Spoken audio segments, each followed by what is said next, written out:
Bienvenue au programme vidéo de l'EBVP. Écoutons maintenant le pasteur Delpouech. Question des psaumes d'Asaph. Et c'est très important de lire ces psaumes. Vous savez, c'est la consolation. Quand vous êtes dans la tristesse, vous êtes dans la détresse, vous ouvrez votre Bible et, comme par hasard, alors bon, je ne crois pas au hasard, mais vous ouvrez votre Bible, c'est en plein milieu et vous trouvez les psaumes. C'est au centre de la Bible. Alors, combien de chrétiens ont ouvert leur Bible dans un moment triste, de désespoir même, eh bien, ils sont tombés exactement dans le psaume dont ils avaient besoin. Voilà. Et souvent, ces psaumes ont été écrits dans des moments de grande détresse, alors que ce soit David, que ce soit Asaph, que ce soit Corée, eh bien, ce sont les trois grands rédacteurs des psaumes. Et bien, ce sont eux qui nous consolent, et parce qu'eux-mêmes ont été affligés avant nous. Et finalement, on se rend compte que nous sommes tous humains, nous sommes tous les mêmes, et que nous avons tous les mêmes problèmes, et que nous avons tous des difficultés, et qu'à un moment ou un autre, on crie à Dieu, et on fait monter une prière. Je me rappelle de cette histoire. C'était un homme, c'était en Allemagne que ça se passait. Voilà. Donc je te situerai bien, c'était... cet homme était un colonel de l'armée allemande du XVIIIe siècle. Et puis, il avait commis une faute qui avait offensé l'empereur. Alors, mais une faute grave, très très grave, qu'on appelle en général un crime de lèse-majesté. Mais là, c'était un crime de lèse-empereur. Donc un empereur, c'est un homme qui règne sur plusieurs pays. Donc il avait été profondément offensé et il avait été enfermé dans la forteresse de Glatz. Ça y est, le nom me revient. Dans la Haute-Silésie, dans les montagnes.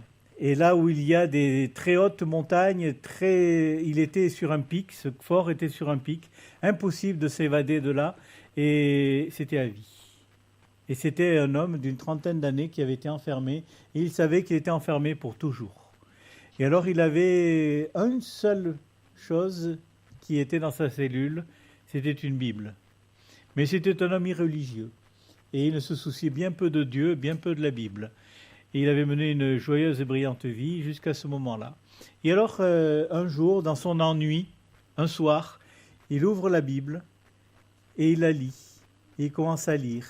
Et il s'intéresse, parce qu'il n'y avait rien d'autre à faire, il s'ennuyait comme c'est pas possible. Et puis... plus tard, un jour, il crie à Dieu et dit « Seigneur, comment c'est possible ?»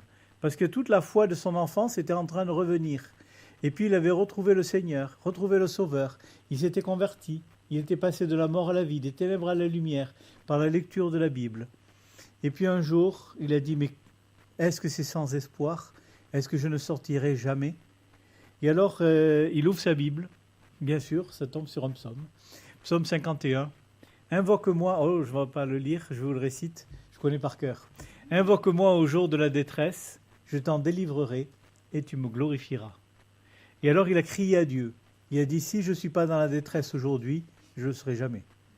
Et il a crié à Dieu. Et la même nuit, l'empereur n'arrivait pas à dormir, parce c'était un insomniaque. Il avait des maux de tête terribles. Et alors, il a prié. Il a dit, « Oh Dieu, je te demande 1 heure de sommeil, seulement 1 heure. » Et puis il s'est endormi. Et il a passé, non pas 1 heure, mais toute une nuit à dormir. Et le lendemain, en se levant, quand il a rencontré l'impératrice, il lui a dit, « Dieu a été bon envers moi cette nuit. J'aimerais bien être bon aujourd'hui avec quelqu'un. » Et il a dit, « Quel est l'homme qui m'a le plus offensé? Je veux lui pardonner. » Alors l'impératrice, elle a dit, mais il n'y a pas de problème, c'est le colonel un tel. Ah, il a dit, sa libération est écrite. Il a aussitôt demandé la libération de cet homme. Et c'est une histoire vraie, ce n'est pas inventé, c'est vraiment quelque chose qui s'est passé, c'est un fait réel. Et puis sur cette histoire que je connais depuis bien bien longtemps, j'ai même écrite, si un jour quelqu'un la veut, je l'ai écrite, c'est dans mon ordinateur. Et j'ai crié à Dieu, parce que j'ai trouvé le même verset dans mon livre de méditation. Et j'avais de très graves problèmes, parce que j'avais des factures qui traînaient. Et alors, j'ai crié à Dieu. Et j'ai dit, Seigneur, tu as dit que invoque-moi au jour de la détresse, je t'en délivrerai, tu me glorifieras. Et alors, j'avais une facture d'eau, et la deuxième, c'était que je n'avais pas reçu ma taxe foncière. Donc je me disais, je vais avoir un problème, je ne cherche pas trop à savoir ce que j'ai à payer. Donc je n'étais pas allé me renseigner si je devais quelque chose. Et alors, mais la facture d'eau quand même était assez importante. Et alors, j'ai crié à Dieu. Et puis, j'avais une lettre recommandée qui m'attendait à la poste et je me doutais que c'était un problème qui m'attendait encore. Alors, je tardais. Et puis, pendant la nuit, quand j'ai eu ce verset, oui, j'ai oublié quelque chose. J'ai lu le verset et je lui ai dit, ben ça, pas de problème, hein, c'est pour une autre fois. Mais en pleine nuit, je me suis réveillé et je lui ai dit, mais tu es dans la détresse aujourd'hui.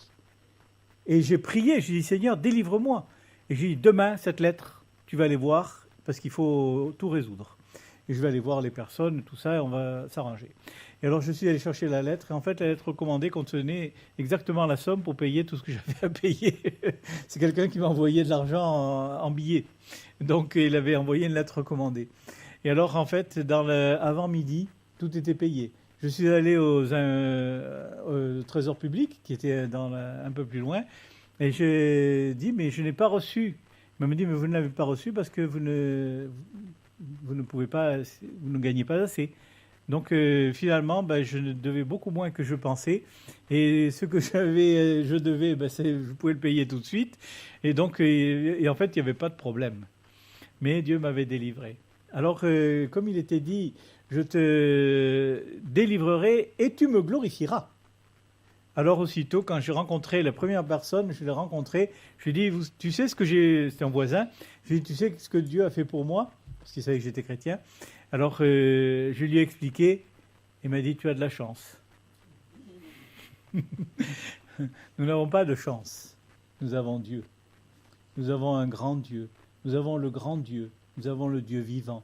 Et je pourrais rendre ce genre de témoignage parce que je ne peux pas dire, et devant Dieu et devant vous, je le dis, il ne se passe pas une semaine sans qu'il y ait au moins 1, 2, 3 témoignages de la fidélité de Dieu, de la délivrance de Dieu, combien Dieu intervient, combien de fois il a ouvert des portes, fermé des portes qui n'étaient pas nécessaires. Il a fait des œuvres admirables. Et c'est un moment d'adoration, de louange, de culte à Dieu. Et c'est un moment où on dit à Dieu, tu es le grand Dieu, parce que tu secours tes enfants, tu viens à leur secours, à leur aide, tu les soutiens, tu les fortifies, tu les restaures, tu les renouvelles. C'est quelque chose, vous savez. Hier, je travaillais sur un texte qui était assez ancien, du 19e siècle, et c'était le témoignage d'un homme il s'appelait Molines. Voilà. Et donc au XVIIIe siècle, en 1745, ces deux pasteurs étaient en Hollande, à Amsterdam, et ils ont décidé de venir en France pour fortifier les églises.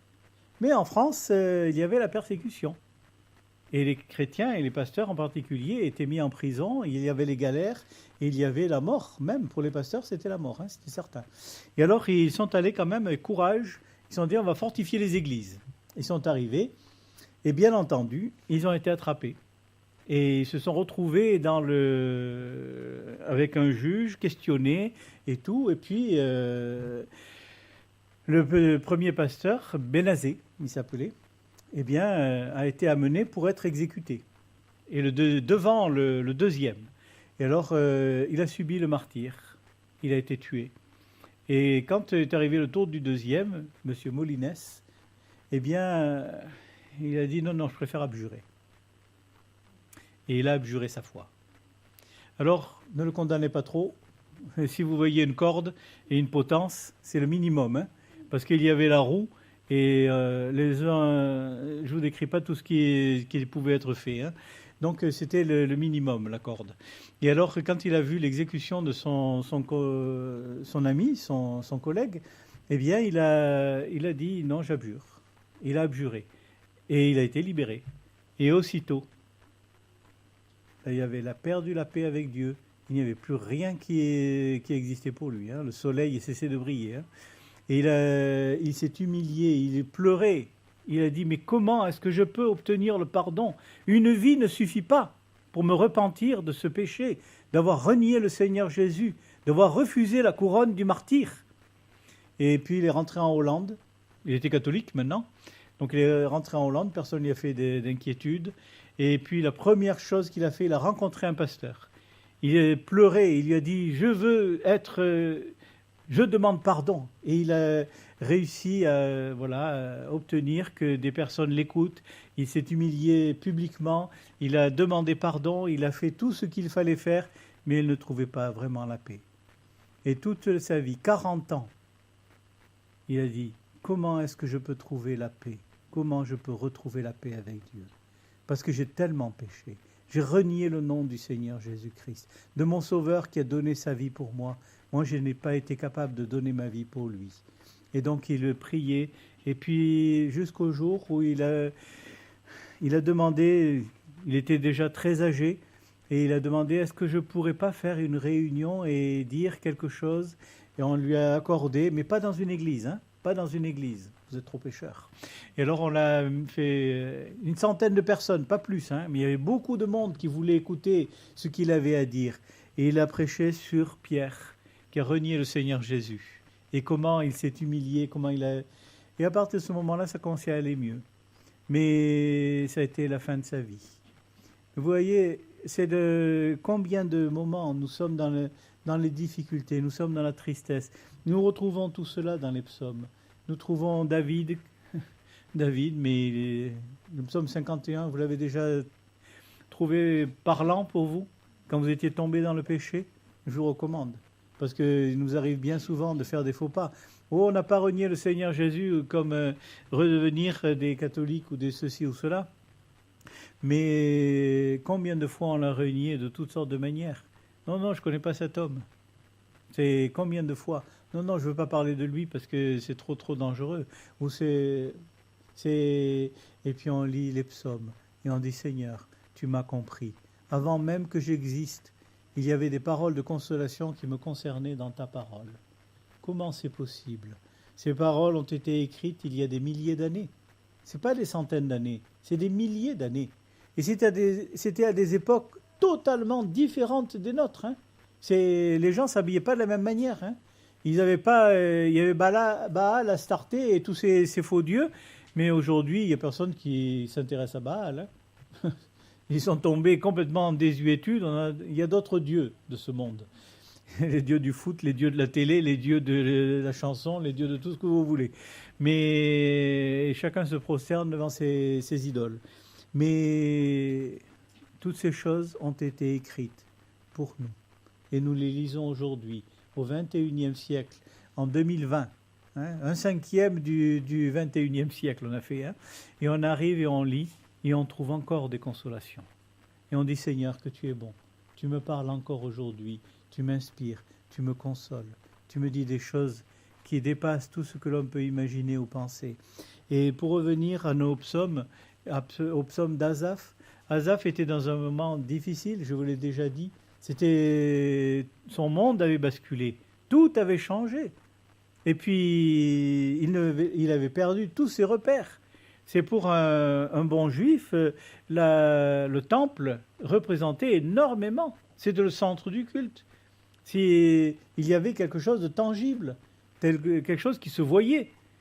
Ils allaient au temple, il y avait le souverain sacrificateur, il y avait toutes les fêtes, il y avait tout cela. C'était des points de repère qui étaient très précieux pour le culte et pour l'adoration d'un bon croyant. Et puis tout ça, c'est disparu. Et il dit, mais on a fait du temple, on a détruit le temple, le centre du culte. Mais où vais-je aller maintenant? Où te rencontrer? Puisque le temple n'existe plus. Vous savez, ce sont des moments angoissants. Ce sont des moments où on se pose des questions. Et alors quand on lit les questions d'Asaph, et ta droite n'est plus la même. Tu as changé. Je vous l'ai dit la dernière fois, hein, c'est dans le psaume 77. Ta droite n'est plus la même. Voilà, tu n'es plus le même Dieu. Mais non, Dieu est toujours le même. Mais combien de fois est-ce que nous n'avons pas pensé, oui, mais les disciples voyaient le Seigneur Jésus, et le Seigneur Jésus les a guéris, le Seigneur Jésus a fait ceci, il a fait cela. Et on se dit, ah là là, Dieu a changé. Le Seigneur Jésus n'est pas le même. Le temps des apôtres, oh, c'était un temps magnifique, il y avait des choses extraordinaires qui se passaient. Oui, mais c'est plus la même chose maintenant. Dieu a changé. Mais Dieu ne peut pas changer. Dieu reste le même. Il est éternellement le même. Le Tout-Puissant reste toujours le Tout-Puissant. Le grand Dieu reste toujours le grand Dieu. L'Éternel qui a ouvert la mer Rouge est capable d'ouvrir des portes que personne même ne peut imaginer. Il peut conduire et diriger des choses que vous ne pouvez même pas imaginer. Combien de fois Dieu est intervenu et a secouru les chrétiens? Je vous ai donné quelques témoignages, mais chacun d'entre nous pourrait donner des témoignages et pourrait dire combien de fois Dieu est intervenu, combien de fois Dieu a consolé, ouvert des portes, fermé des portes, suscité des occasions, placé des personnes sur notre chemin. C'est extraordinaire. Dieu n'a pas changé, il est resté toujours le même. Et cela reste toujours comme un point fixe. Si le temple pouvait disparaître, c'était un objet matériel, c'était grandiose, c'était spectaculaire, c'était un symbole, mais tout cela peut disparaître. Et parfois, et même il est avantageux que ces choses disparaissent. C'est très important qu'elles disparaissent, parce que nous plaçons notre confiance non plus sur ce que nous voyons, non plus sur des formes, mais nous plaçons notre confiance sur Dieu seul. Et cela est le plus important. Et Dieu nous prive parfois, excusez-moi le mot, mais nous sommes privés de certains appuis, certaines rampes, certaines cordes qui nous tiennent bien à cœur pour que justement on tourne les regards vers Dieu seul. Et Dieu, c'est le temple disparu, c'était une conséquence du péché du peuple, c'est certain. Ça, c'est la première raison. Mais la deuxième raison, c'est que dans la révélation divine, il y avait un progrès. C'est-à-dire qu'il y a une étape qui était franchie. Et le peuple voyait ce qui n'était pas pensable. Jamais personne n'aurait pu penser que le temple pouvait être détruit. Quelqu'un aurait dit « le temple sera détruit », c'est un blasphème. On a blasphémé contre le temple. Mais le temple n'était qu'un bâtiment. Il y avait au-delà du bâtiment le culte à Dieu, au vrai Dieu, au Dieu tout-puissant. Mais le peuple s'arrêtait au bâtiment. Ils étaient rassurés par la grandeur des pierres. Vous vous rappelez l'histoire d'un Seigneur Jésus? Oh, regarde les belles pierres. Vous avez vu les belles pierres? Ils ont fait admirer le temple au Seigneur Jésus. Regarde ces belles pierres. Et le Seigneur Jésus, il ne restera pas pierre sur pierre que tout cela ne soit détruit. C'est pas demain la veille que ça va arriver. Et quelques années plus tard, quelques décennies plus tard, même pas un siècle plus tard, c'était la prise de Jérusalem et la destruction du temple. Le culte, le vrai culte, est sur Dieu seul. Et quand nous sommes enfants dans la foi, nous avons besoin de multitudes de preuves, de sentiments, de choses qu'on touche. Et quand nous sommes, Dieu estime que nous sommes devenus plus adultes, eh bien, il nous enlève ces choses pour que l'on ne s'appuie que sur lui. La foi est très importante aux yeux de Dieu. Le juste vivra par la foi. S'il se retire, je ne prends pas plaisir en lui. Mais nous avons la foi pour aller plus loin et pour avancer, par la grâce de Dieu. C'est très important. Combien de chrétiens me disent, mais avant C'est pour rassurer quelqu'un que je vais dire ça, que la personne le sait. On dit, mais avant, quand j'étais jeune chrétien, j'avais de l'enthousiasme, j'avais beaucoup de choses, et la personne sait que je parle de son expérience, et c'était la mienne aussi. Qu'est-ce que nous avions de joie et d'exubérance et le désir de témoigner et d'être. Mais quand est-ce que je vais retrouver? J'ai perdu tout cela, quand je vais le retrouver? Vous ne le retrouverez pas. Désolé. Parce que votre foi était basée sur vos sentiments. Vous étiez un enfant. Et Dieu a toléré cela parce que vous étiez des enfants. Mais quand vous devenez adulte, votre foi s'appuie non pas sur ce que vous voyez, non pas sur ce que vous ressentez, mais sur la parole de Dieu. Et Dieu est obligé d'enlever le temple. Il est obligé d'enlever le souverain sacrificateur. Il est obligé d'enlever les personnes, les humains, qui faisaient notre réconfort, notre force. Et parce que ces personnes étaient là, eh bien on se sentait plus près de Dieu. Et Dieu est obligé de les enlever, parce que c'est sur Dieu seul que nous plaçons notre foi. Ce n'est pas sur les circonstances, ce ne sont pas des événements, ce ne sont pas même des personnes, ce ne sont pas des encouragements, mais c'est Dieu lui-même. Et Dieu a parlé dans sa parole. Et ce qu'il a dit, eh bien, doit être pris comme parole de Dieu. C'est Dieu qui l'a dit. Alors quand on lit la Bible, on n'écoute pas un homme, on écoute Dieu qui nous parle. Et on place notre foi en Dieu, et en Dieu seul. Dieu a dit, Dieu a parlé, Dieu s'est exprimé, Dieu nous a fait part de multitudes de choses sur lesquelles nous devons nous appuyer et regarder. Donc, comme je vous ai dit, les événements de la prise de Jérusalem et la perte du temple, quoi que ce soit un jugement, c'était une épreuve nécessaire pour amener plus loin. Alors pendant 70 ans et même davantage, 70 ans c'était la captivité, la durée de la captivité. Mais après il y a eu la construction des murailles, et puis il y a eu la construction du temple, et mais déjà le temple avait été détruit, et Jérusalem avait été prise. Déjà il y avait eu ces événements qui semblaient contradictoires avec la puissance de Dieu, pour que les gens ne placent pas leur confiance dans ces choses matérielles, mais en Dieu seul. Et malgré tout, avec le temps, eh bien, tout est revenu. Malgré qu'ils avaient constaté la faiblesse des choses sur lesquelles ils mettaient leur confiance, ils avaient constaté que ça pouvait disparaître. Eh bien, ça a disparu une fois, à cause de notre péché. Mais maintenant, non, on est des purs, on est des vrais, on ne tombera plus. Jamais plus on n'aura des idoles. Et il est notoire qu'à partir du retour du peuple à Jérusalem et en Israël, plus jamais ils ont adoré des idoles. Ça a été une guérison totale et définitive. La leçon a bien été prise. J'ai regardé des recherches archéologiques en Israël, et quelqu'un disait, ce qui est très curieux, c'est que dans les couches, on retrouve à certains endroits toutes sortes d'objets de superstition. Alors ça peut être des idoles, ça peut être toutes sortes de choses, de la superstition. Mais il y a une couche qui est de séparation, c'est stérile, où il n'y a rien. Et puis après, on ne retrouve plus jamais en archéologie tout ce qui était dans les couches précédentes. Pourquoi ? Parce que le peuple, après le retour de la captivité, n'a plus jamais adoré des idoles.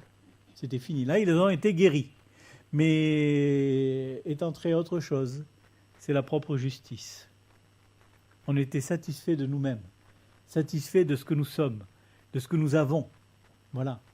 C'est moi je prie, moi je lis ma Bible, moi je suis assidu à toutes les réunions, moi je suis.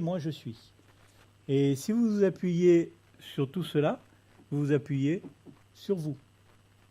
Et vous ne vous appuyez plus sur Dieu. Et comme vous n'êtes pas infaillible et que vous tombez, eh bien vous vivez dans l'illusion sur vous-même. Vous dites, oui, mais attention, moi je n'ai jamais fait cela.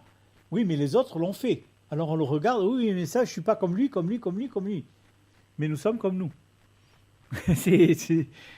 Nous sommes coupables de nos propres péchés, pas coupables des péchés des autres. Hein.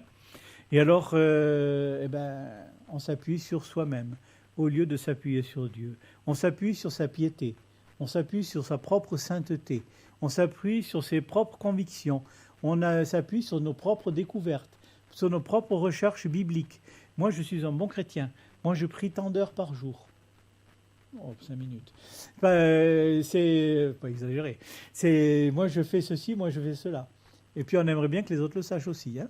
Et alors, de temps en temps, s'ils ne le savent pas, on essaye de le glisser. Mais on s'appuie sur soi-même. Et il faut que tous ces appuis, ces remparts, toutes ces villes fortes, que tout cela un jour s'écroule. Et un jour, nous tombons dans un grave péché. Mais on se dit, mais comment j'ai pu tomber là-dedans? Pourquoi vous y êtes tombé? Mais parce que vous vous appuyez sur vous-même. Et Dieu n'est pas avec vous dans ces moments-là. Vous ne vous appuyez plus sur Dieu, vous vous appuyez sur vous. Et alors à ce moment-là, vous êtes dans une catastrophe. Parce que le dernier appui sur lequel il faut s'appuyer, c'est soi-même. Pourtant, vous vous connaissez bien.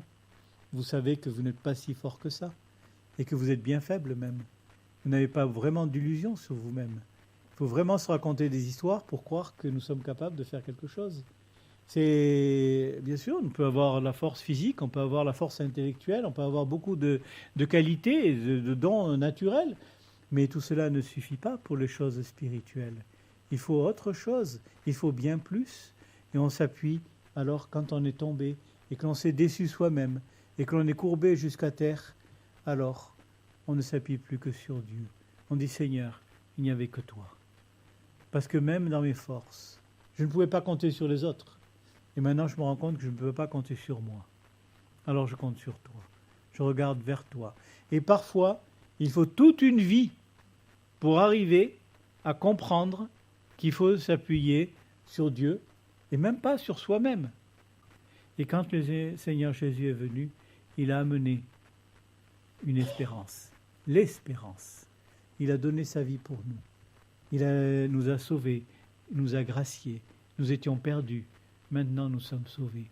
Avant, nous étions sans espérance, sans Dieu dans le monde. Et maintenant, nous avons le grand Dieu, le Dieu tout-puissant, qui est notre Dieu, qui est notre soutien, qui est notre forteresse, qui est notre richesse. Vous savez, quand vous lisez votre Bible, cherchez toujours Dieu. Ne cherchez pas de bonnes raisons de faire ceci ou cela, parce que vous trouverez toujours de bonnes raisons. Mais cherchez Dieu. Qu'est-ce que Dieu a à vous dire? Qu'est-ce que Dieu doit changer dans votre vie? Humiliez-vous sous la main de Dieu, parce que nous sommes humains. Nous ne voyons pas tout, nous ne comprenons pas tout, mais nous savons une chose, c'est qu'il y a le grand Dieu, le Dieu tout-puissant. C'était un peuple dont le cœur n'était pas ferme. Et c'est ce qu'il dit. Une race dont le cœur n'était pas ferme. Il le dit 2 fois dans le psaume 78. 2 fois. On n'a pas lu le psaume 78 parce que c'est un très long psaume. Hein. Je vous encourage à le lire tranquillement chez vous. C'est pour cela que je n'ai pas lu le psaume en particulier. Et puis, il raconte, mais Éphraïm était puissant. La tribu d'Éphraïm, c'était la tribu concurrente de la tribu de Juda. Ils avaient à peu près le même nombre de soldats. C'était à peu près 500 000 d'un côté et 490 000 de l'autre, ou 498 000, quelque chose comme ça. Toujours comme une compétition dans le nombre et dans la puissance, dans les vaillants hommes et tout cela. Et donc il y a eu un conflit. Les fils d'Éphraïm, tirant l'arc, tournèrent le dos au jour du combat. Mais tout puissants qu'ils étaient, ils avaient toutes les raisons d'avoir la victoire. Et ils ont été vaincus. Pourquoi?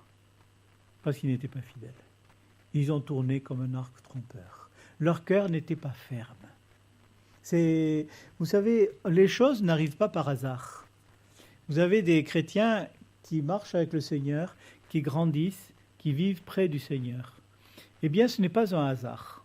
Ce n'est pas qu'ils sont plus disposés que les autres, ou qu'ils sont plus doués, ou qu'ils ont... Non. Nous sommes tous les mêmes. Et si quelqu'un avance plus qu'un autre, eh bien c'est qu'il a voulu avancer. il y a une partie de volonté. Et il y a une partie qui est notre responsabilité.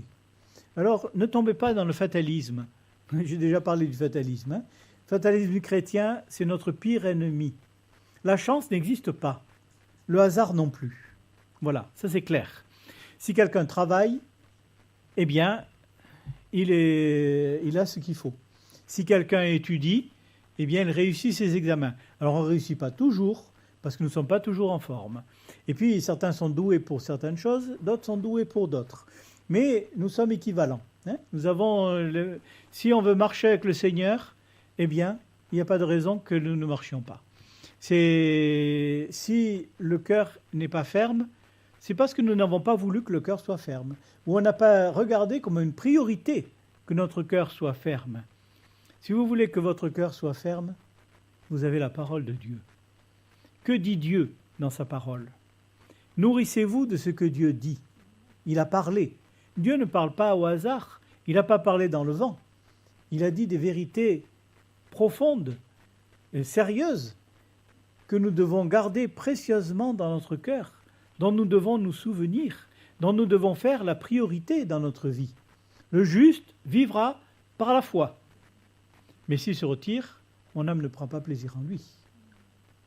Nous ne sommes pas ceux qui abandonnent la foi, mais ceux qui ont la persévérance pour aller jusqu'au bout.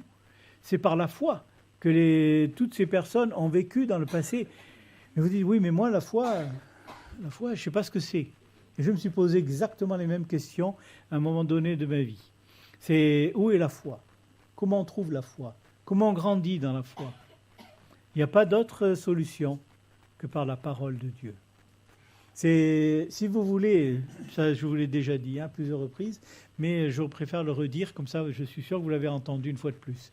Si vous voulez faire un sport quelconque, disons de l'athlétisme, allez, voilà. Vous allez devoir y appliquer des efforts.